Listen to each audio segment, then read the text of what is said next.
to the next level. It's like your foot thing. A comedy will come. Welcome to CHW Studios.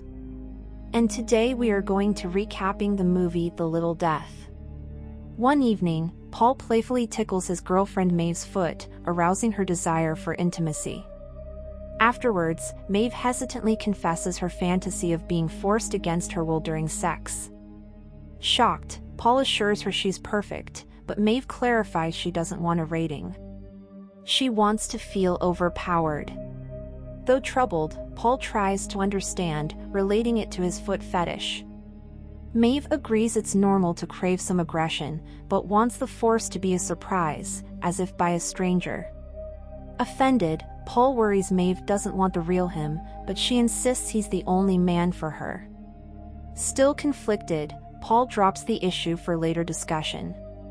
Meanwhile, Dan and Evie see a marriage counselor. Asked to share their frustrations, Dan complains of Evie's lackluster bedroom performance while she points out his selfishness. Suggesting roleplay to improve communication, the counselor inspires Dan to pretend to interrogate Evie as a detective that night. Aroused by his assertiveness, Evie urges Dan to satisfy her. Pleased, she jokes he should be an actor, giving Dan an idea to practice dramatics. The next day, Rowena finds Richard self-pleasuring, hoping to conceive. Despite many attempts, Rowena worries they haven't been successful. Her doctor says they're simply unlucky, asking if Rowena is satisfied, making her realize it's been a while.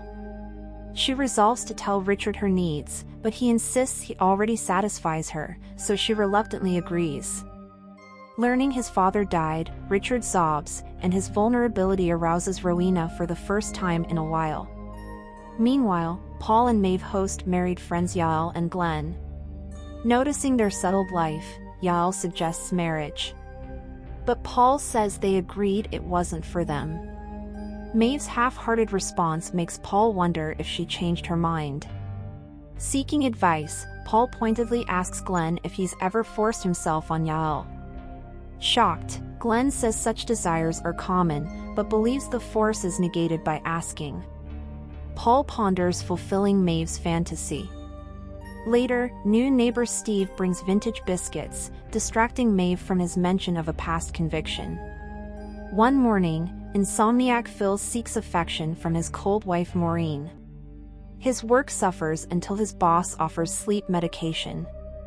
Wary of drugs, Phil dissolves pills in Maureen's tea, knocking her out so he can finally appreciate her sleeping form.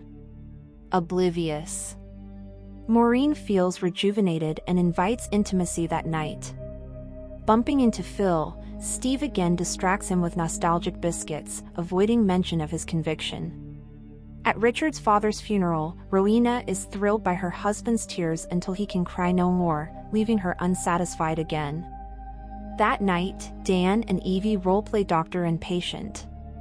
Evie flirts with Dan when they first meet, but he takes his role seriously and does not respond, instead diagnosing her with a horrible disease. Confused, Evie asks her husband what is happening. Dan complains that she broke character. But Evie points out that he just diagnosed her, putting her out of the mood. Suddenly, Evie feels ill and rushes to the bathroom. Dan tries to comfort her, still acting like a doctor.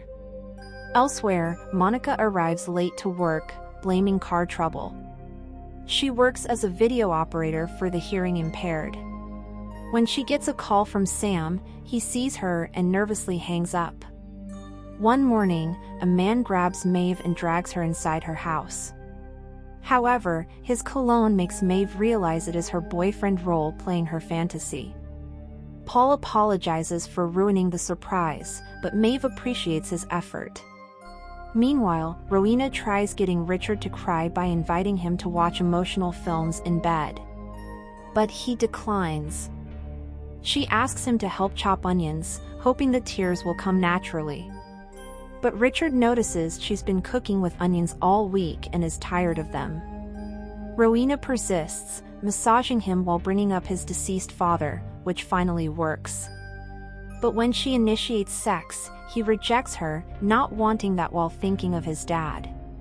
Richard leaves to play with their dog Roxy, sparking an idea in Rowena. She drops Roxy off with her friend Maeve. Lying that she needs to take Richard out, Maeve notices Rowena's nervous tells but accepts the dog. Rowena tells Richard that Roxy ran away, but instead, he angrily looks for the dog. Evie sees a positive pregnancy test and tries to share the news with Dan, but he is focused on his work. Frustrated, Evie insists they talk, asking if he is ready for the next step. Misunderstanding, Dan goes upstairs where they roleplay costumes. Before Evie can clarify, their neighbor Steve interrupts to introduce himself. Angry, Evie slams the office door. Sensing the tension, Steve gives Dan nostalgic toys, but it doesn't work. Steve confesses his intentions, but Dan sends him away to deal with Evie.